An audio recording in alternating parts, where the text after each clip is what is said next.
ನಮ್ಮ ಹತ್ರ 2 ಲೈನ್ ಇದೆ ಅಂತ ತಿಳ್ಕೊಳ್ಳಿ.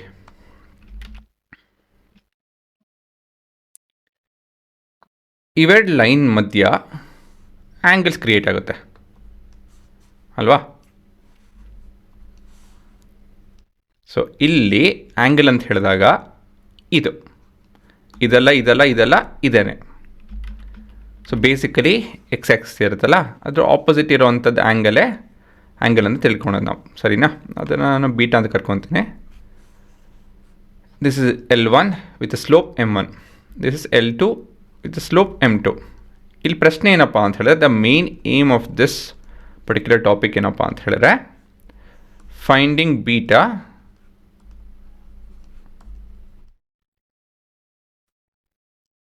With the help of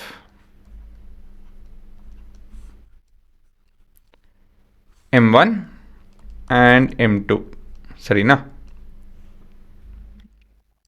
this is the fund.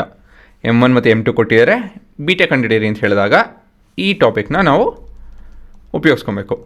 So ಹೇಗೆ ಮಾಡೋದಿದನ್ನ? ಮೊದಲನೇದಾಗಿ will call this as alpha, ಮತ್ತು ಇದನ್ನು ಥೀಟಾ ಅಂತ ಕರ್ಕೊಂಡು ಮುಂದುವರಿಬೇಕಾಗುತ್ತೆ. So let theta comma alpha be the inclination of the lines M1 and M2 or L1 ಮತ್ತು L2. So ಇವಾಗ ನೀವೇನು ಮಾಡಬೇಕು ನೀವು ಅಂತ ಹೇಳಿದ್ರೆ, ಇವಾಗ ಈ ಥೀಟಾ, ಬೀಟಾ ಮತ್ತು ಆಲ್ಫಾ ಈ ಮೂರು ನಡುವೆ ಏನು ರಿಲೇಷನ್ಶಿಪ್ ಇದೆ ಅಂತ ಹೇಳಿ ನೀವು ಯೋಚನೆ ಮಾಡಬೇಕು. ನಿಮ್ಮ ಮಕ್ಕಳು ಇದು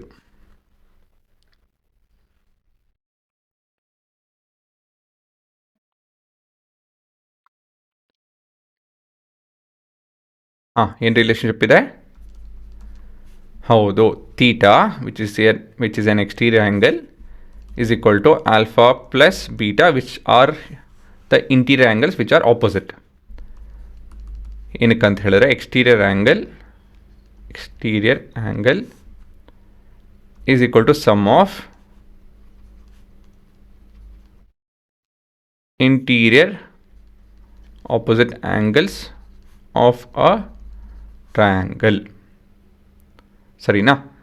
ನಮ್ಮ ಕೊನೆಯ ಉತ್ತರ beta, in terms of beta ಬೇಕಾಗಿದೆ. ಹಾಗಾಗಿ ನಾನು ಆಲ್ಫಾನ ಆ ಕಡೆ ಕರೆಸ್ಕೊಂಡು ಥೀಟಾ ಮೈನಸ್ ಆಲ್ಫಾ ಅಂತ ಹೇಳಿ ಕರ್ಕೊತೀನಿ ಅಲ್ವಾ? ಯಾಕಂದರೆ theta is what we are looking for.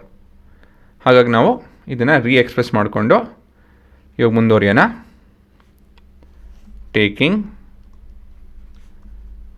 Tan on both sides. So tan of beta is equal to tan of theta minus alpha. So tan A minus B formula ಏನು ಹುಡುಗರ? tan A minus tan B divided by 1 plus tan A into tan B. ಆದರೆ tan theta ಅಂತ ಹೇಳಿದ್ರೆ ಏನು? M1, tan alpha ಅಂತ ಹೇಳಿದ್ರೆ M2. ಹಾಗಾಗಿ therefore tan of beta is equal to, ignoring the signs, so sin ಏನು ಬೇಕಾದ್ರೂ ಬರ್ಬೋದು. So 1 plus tan of theta into tan of alpha. So ಇದು ಉತ್ತರ ಬರುತ್ತೆ. So we are taking the modulus of it, ಸರಿನಾ? So ಕೊನೆಯದಾಗಿ ಇದ್ರ ಬದಲಾಗಿ ನಾವೇನು ಬರಿಬೋದು? M1 M2 M1 into M2. So M1 minus M2 1 plus M1 into M2 ಅಂತ ಹೇಳಿ ಮತ್ತೆ ಬರಿಬೋದು. ಸೊ ಈ ರೀತಿಯಲ್ಲಿ ನಾವು ಆ್ಯಂಗಲ್ ಬಿಟ್ವೀನ್ ಲೈನ್ಸ್ ಕಂಡುಹಿಡಿಬೋದು, ಸರಿನಾ?